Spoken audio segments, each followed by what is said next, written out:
Le mot Bible vient du grec biblia.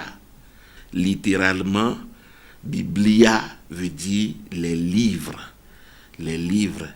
Et il s'agissait au départ déjà du Pentateuque, les 5 livres écrits par Moïse et dans l'Ancien Testament.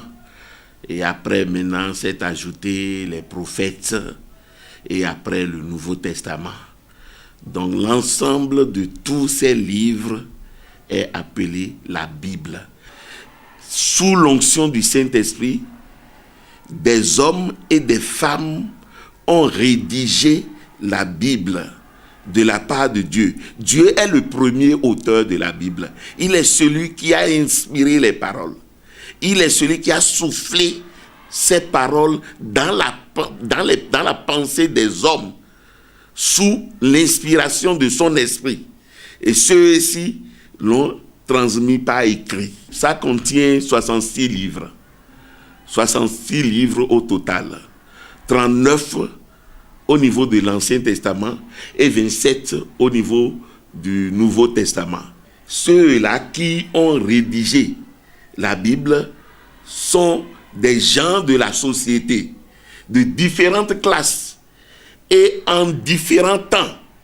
D'autres ont laissé leurs écrits et 200 ans après, d'autres ont complété, ont donné la suite.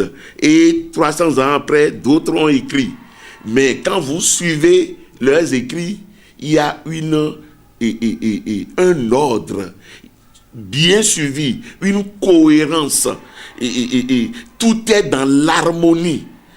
C'est la raison pour laquelle encore nous confirmons que c'est l'Esprit de Dieu qui est l'auteur premier et qui est à la base de la rédaction de la Bible. Dans notre monde très évolué aujourd'hui, on a tellement d'appareils.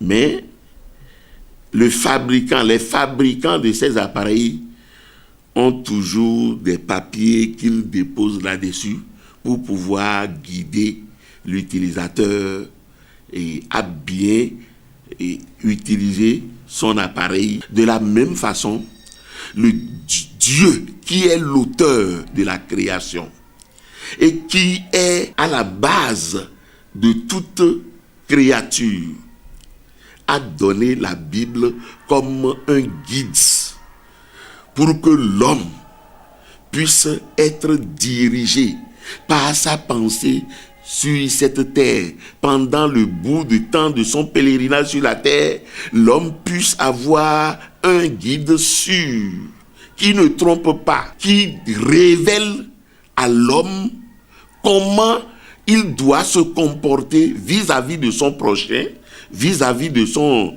homologue, comment il doit vivre et être en harmonie avec la nature pour réussir sur cette terre, comment il doit vivre et être en harmonie avec Dieu pour réussir sur cette terre. La Bible révèle tout ça. L'homme a besoin de Dieu dans sa vie. La parole de Dieu est Dieu et l'homme a besoin de cette parole au quotidien dans sa vie. Donc, bien-aimés, nous profitons de cette journée internationale de la Bible pour vous exhorter à ne pas vous éloigner de votre Bible.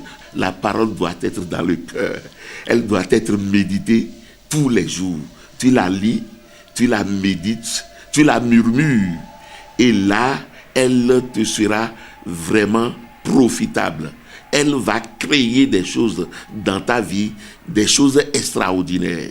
Parce qu'elle est une parole créatrice. Et c'est la parole de Dieu.